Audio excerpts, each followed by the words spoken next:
If you're just joining us, you're watching TVC Breakfast, and we have been reeling out some stories making headlines across the country before we get into our first big story. Now, let's get into the Senate. Now, former Senate leader Ali Ndume says he tried resigning from his position 3 times, but was asked not to do so by his fellow senators. Senator Ndume made the statement at Wednesday's plenary where he thanked his colleagues for their support, even as Senator Hapent Lawan assumed duties as the new Senate leader. TVC News National Assembly correspondent Somna Sambo reports. It's a day after the abrupt change of guards in the leadership of the majority party in the Nigerian Senate. Just when many Nigerians thought the process would be rancorous, as a result of what many termed a civilian coup, the new Senate leader Ahmed Lawan and his predecessor Ali Ndume shook hands and replaced each other's sitting positions. The first business of the day is the presentation of the report. But just before the business of the day commenced, Ndume was quick to state that he was treated unfairly, especially considering that he had previously wanted to resign his position in line with the ruling party's earlier directives, but was asked not to do so. 3 times I offered to resign if that will bring peace. But I believe God's time is the best. You are one of those that even warned me here to stop saying that I will resign. You should be given the chance to say, look, this is what you did, and therefore we have lost confidence in you. If it is Ndume today and it's okay, it may be, God forbid, Okoromadu tomorrow. You will continue to serve at different capacities, and we'll all continue to work together with you. And I also believe too that you're going to give maximum support to the new Senate leader. And especially at this moment, he's starting. He's sitting right in your front, so I'm sure you'll be whispering to him when mistakes are to be made, and ensure that mistakes are not made. 40 out of 63 APC senators signed a vote of no confidence letter that led to the removal of the ex-Senate leader, Ali Ndume. But one of the arrowheads of the leadership change insists that all Senate rules were carefully observed in the no confidence vote. As a member of this Senate, I was seated right here yesterday, and I went through this thing, and I know Order 32 provided, 32-6 provided for what we did yesterday. The protagonists in the leadership tussle are now shifting their gaze to Deputy Senate President Ike Ekweremadu of the minority PDP, as 2 ranking senators, Abdullahi Adamu and Kabiru Marafa, jokingly asked him at plenary to decamp to the APC or be prepared for an uncertain future. Somna Sambo, TVC News, Abuja. Do you see that happen in Ekweremadu? Well, in politics, anything can happen, because the point there is, I guess Senator Ali Ndume didn't see this coming. So anything can happen anytime. Now, a landslide has destroyed 6 houses in Okoloba community of Bayelsa State, and the plight of the natives have drawn the attention of the Bayelsa State Deputy Governor, who, after paying a visit to the affected area, called on the Federal Ministry of Environment to intervene and halt the perennial occurrence. TVC News with Vitamin George reports.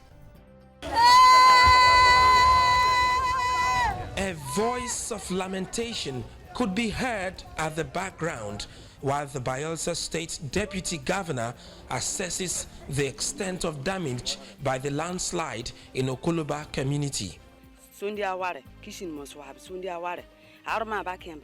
6 houses were completely destroyed. Now, I don't have anything. We can't go farming because we are destitute. It is difficult to fathom what to do in this condition. We plead for assistance. There are multinationals which are operating in these Bayelsa State multinational oil companies, and even other organizations such as the NDDC, Niger Delta Development Commission. They will have to come to our aid. And more so, we have been made to understand that an erosion control contract has been awarded 19 years back. They have the documents to back them up, and yet this project has been abandoned. This is not the first time a landslide is occurring in Okoloba community, but the Bayelsa State Deputy Governor, Boribioa Jonah, wants an end to the perennial hazard. There are a lot of erosion sites in Bayelsa State. This is one. We've been reporting seriously about Kolama, the surge of the waves. Communities are washed off. So there is need for Federal Ministry of Environment to look into Bayelsa case more seriously now with this wake-up call that we have got today. 2009, you heard about it 2013, and this is 2017. It has happened again. We are not going to wait for the next one. We are going to do things that will curtail it and check it so that our people will not suffer damage again. 6 houses were leveled, but no life was lost, and the affected have been given temporary shelter in safe areas. The river is gradually eating up the land, and the state and federal governments should collaborate to avert a landslide of such devastating nature in the near future. Ofieteme George, TVC News, Okoloba.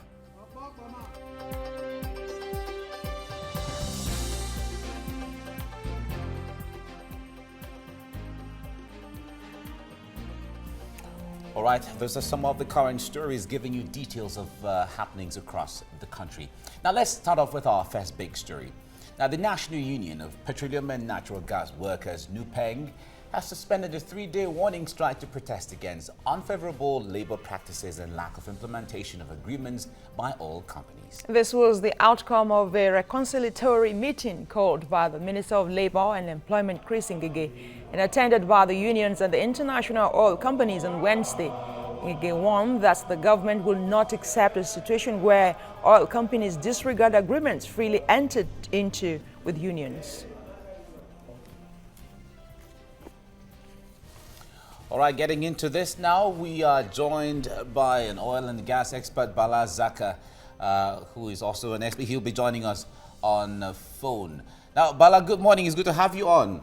Thank you, and good morning to everybody. Good morning. Well, when the call for the warning strike was on, some people said, well, before they take up the action, somehow government will come to intervene. And one way or the other, did you see this coming as to, well, amicable settlement of this? Yeah, I was not surprised that there was an amicable settlement. First of all, when you talk about unionism, you are basically talking about a body independent of the employee, independent of the employer, to make sure there is harmonious existence and cordial relationship between employees and employers. When you talk about dispute resolution or peace resolution, the essence is just to make sure there is a conducive environment for everybody to work together and maximize corporate objectives and productivity. So the essence really of resolving disputes like this is just to make sure everything is taken into consideration on the side of the employer and on the side of the employees, so that there will be a mutually beneficial relationship. I heard about the warning strike. I was a bit disturbed because of what Nigeria is going through and what employers are generally going through, and the harsh climate for operation in Nigeria. But all of us were hopeful that it was not going to take time before there will be peaceful resolution of what was trying to come up. All right, Bala Zakka, just hold your thoughts there. We'll go on a short break now and return with more. And of course, this is to tell our viewers on TVC Entertainment that we're going out, but you can continue the program with us. You're looking at Concert Channel 190, DSTV 418. You can also watch on GoTV Channel 45 and ACTV 510. So hook up there and let's continue with the discussions there. Stay with us on the program.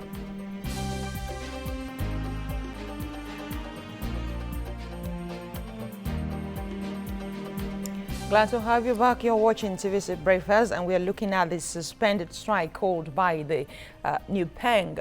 And Bala Zakka is our guest talking with us via phone. Bala Zakka, you were talking about amicable resolution, but the government can only perhaps just intervene in the areas that concern them really. But what about the international oil companies? This is not the first time they've arrived at an agreement and at the end of the day, nothing comes out of it. When you talk about resolution of this kind, you know, you're basically talking about bargaining. And when you talk about bargaining, there are two types of bargaining or bargains. The first one is what we call a distributive bargain. A distributive bargain is one where you win, I lose, or I win, you lose. Another one is integrative bargain. In an integrative bargain, you will win, I will win. So what we have seen is a situation where everybody was looking for an integrative bargain. And by that, we don't mean that staff may not lose their jobs. We don't mean that the employer may not need to shift.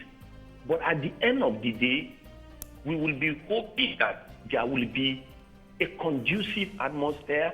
Then the operation of the company or the corporate entity or the employer will continue.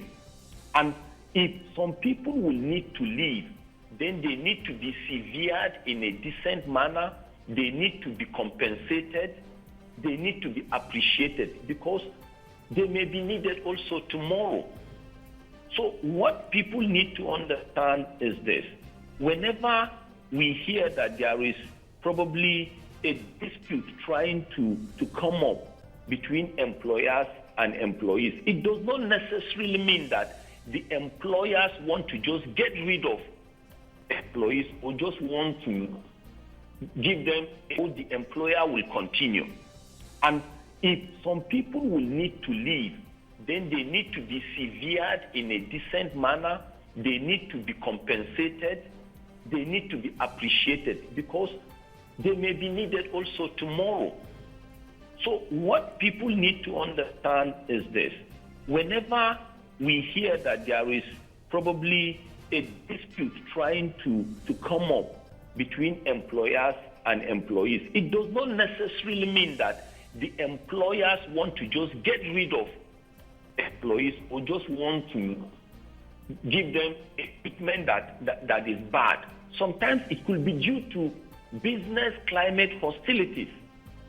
And we've also had cases where some employees will just be unnecessarily terrible and will not be contributing to the corporate growth and objective of an entity.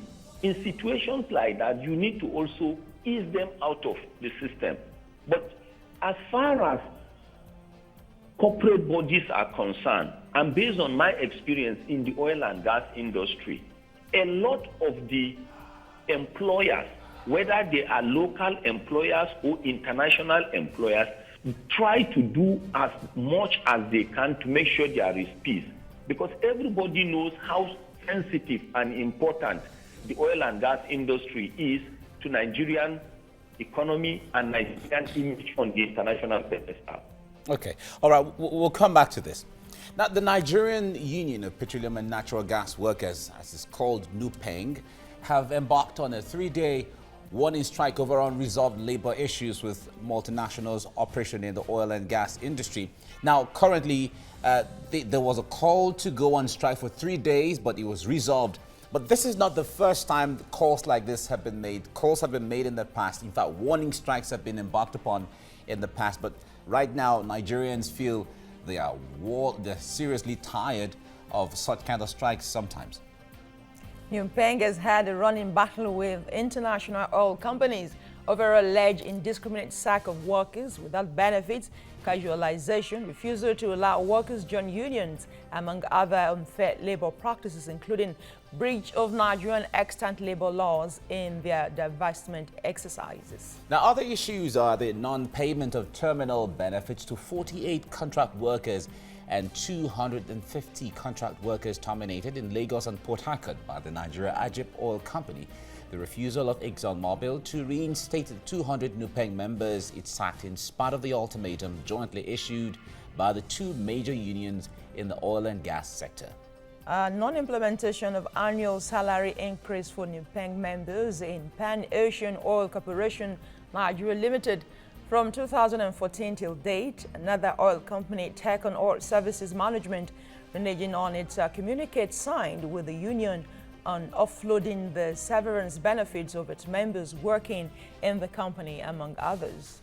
Now, others are issues bordering on the poor state of refineries, ongoing industry reforms, non-passage of the petroleum industry bill that is before the National Assembly for so many years, among others. Now, the union is also asking government to compel the management of Sea Wolf Engineering Oil Services under the management of AMCON that allegedly impounded the terminal benefits of its sacked members since 2013 to release the illegally withheld benefits to the workers.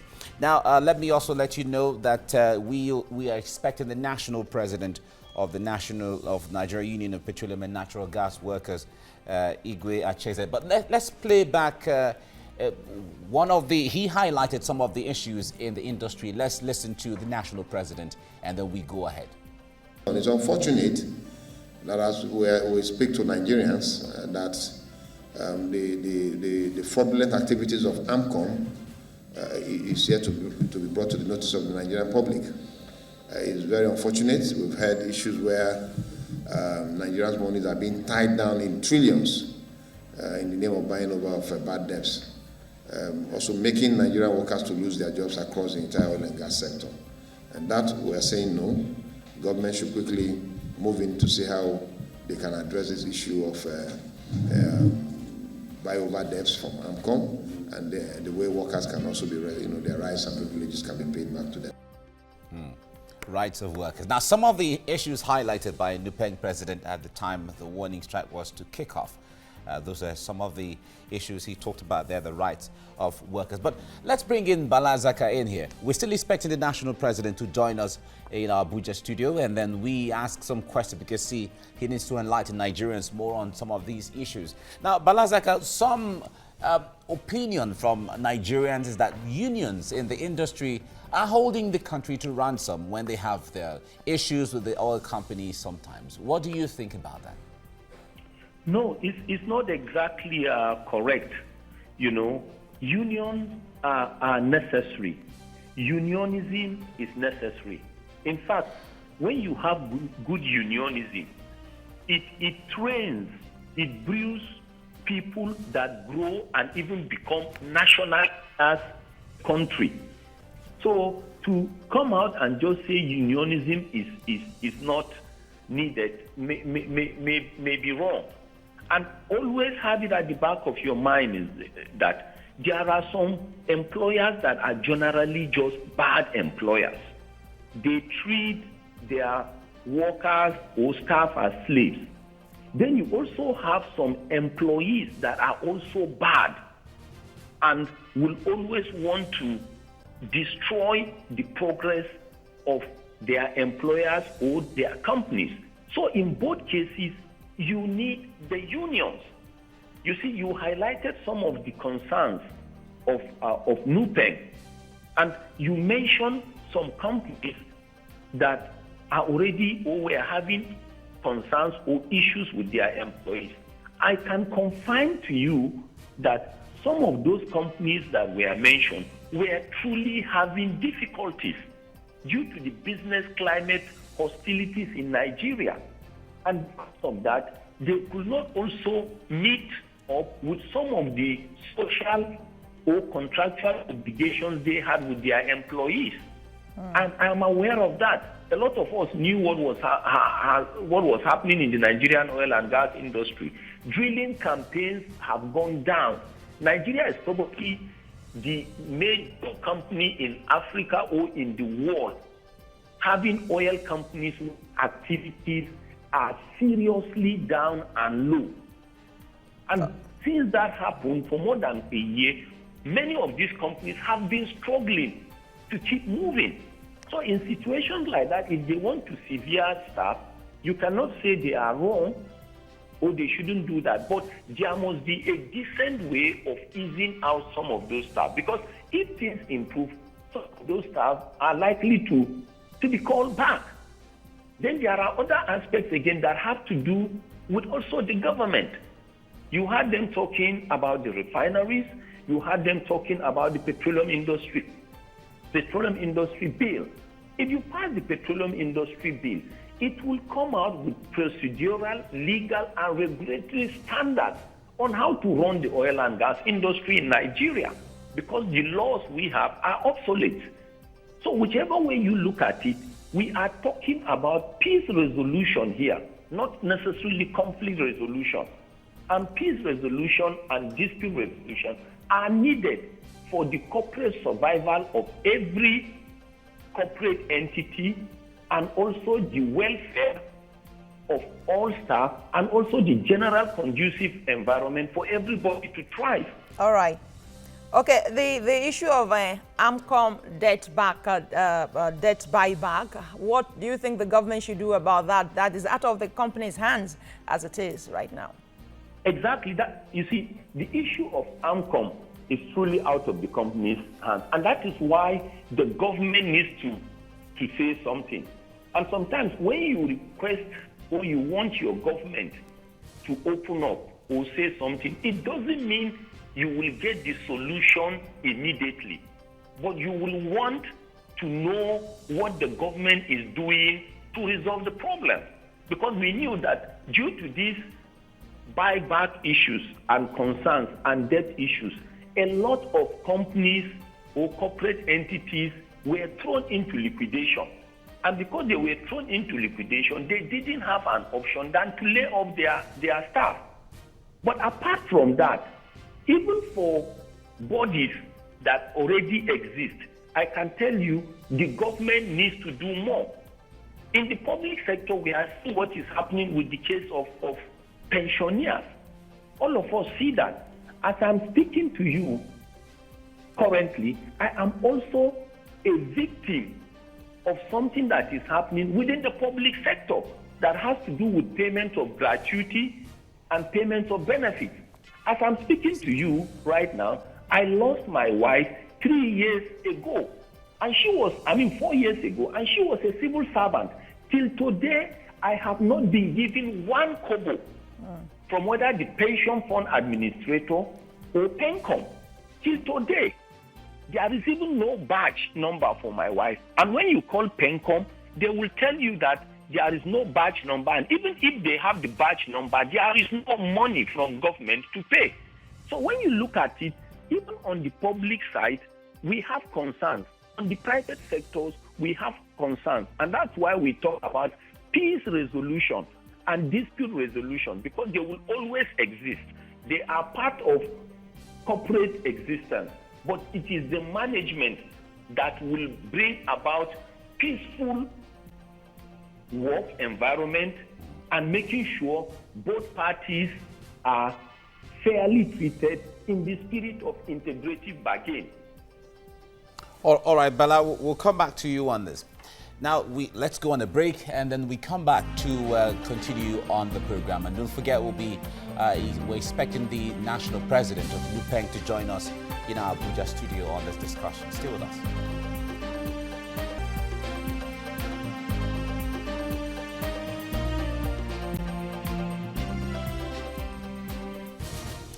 All right, if you're just joining us, you're watching TVC Breakfast, and we are looking at this segment. We are discussing the called off or suspended warning struck by the National Union of Petroleum natural gas workers in Lupeng in Nigeria. We have Bala Zakka with us on phone, and we've been talking about this. Now, let's take this discussion a notch further and look at issues bedeviling Nigeria's oil sector in general. It is no longer news that Nigeria, Africa's second largest producer of crude oil, imports fuel and other petroleum products to meet the energy needs of its populace. Fuel scarcity became a recurring decimal in Nigeria due to importation shortages and other issues. The masses are first to bear the brunt of it. All right, let me take you to my wall so we can have a better understanding of what we are talking about here. Okay, it's good to see all those oil workers sitting down somewhere. Now, according to data obtained from the National Bureau of Statistics, Nigeria, in spite of declining economic fortune, spent 276 billion naira on petrol import in the first quarter of 2016, and in the second quarter it used about 319 billion naira, and then when it got to the third quarter it was about 1 trillion naira for the third quarter in the importation of oil. Now let's move on. Now this has been the trend over the years, and this year's is not likely to be different. 2017 may not likely be different. Now, analysts hinge this on the country's inability to refine crude locally due to the poor state of Nigeria's refineries. Now, Nigeria had 4 refineries so far, and but the merger of 2 in the oil-rich Port Harcourt, there are now 3. We have 2 of them in Port Harcourt has been merged, and then the one in Warri, and then the one in Kaduna. Now, together, the refineries have a collective capacity of about 445,000 barrels per day production, but currently operates below 40% capacity. And since the return to democracy in 1999, the government has expended about 264 billion naira on maintenance of refineries. That's between 1999 and 2016. But the billions don't seem to have much impact yet. The maintenance of refineries is one of the core issues surrounding the lack of satisfactory output in the Nigerian oil industry. Now, let me ask Bala Zakka in here. Now, Bala, the issue of oil producing and efficiency and all of that, let me make comparison. We have other oil producing countries, Saudi Arabia, Kuwait, UAE, Iran, and all of that. What do they do differently that Nigeria hasn't really learned from when it comes to refining oil and administering oil generally? There is on paper. What they do on paper is not different from what we do as Nigerians. But practically, the way and manner they implement things is completely different from the way we do things in Nigeria. You see, the new approach by a lot of people in Nigeria and a lot of leaders is that government must leave everything. The industry must be deregulated and government must remove its hand. And I keep telling people it's a lie. You need the government to put proper structure, regulatory structures in place before anything can happen. A lot of people, remember, we will continue to say these things. Before the oil and gas or the downstream was deregulated, people were saying that time that diesel was 120. And if they regulate the downstream sector, diesel will not go above 120. At a point, they said petrol was going to remain at 145. But we have seen it. I keep saying, if your economy is a weak economy, if your economy is a prostrate economy, if your country is an importing country, you must protect that country. You must protect the economy. And the only person or body that will do that is the government. But everybody will be saying, allow private sector. Private sectors can only thrive when the government can show protection. And when the government can show that it can protect. And whether we accept it or not. All right, Bala, but in terms of the refineries, building the refineries, maintenance of the refineries, as it were, do you think based on what we have today, Nigeria in recession, they think the government can foot the bill successfully? Let me tell you, the biggest mistake anybody can do is to think you can have somebody that can fix a country more than a government. That is another misconception. The biggest institution that can fix a country is the government.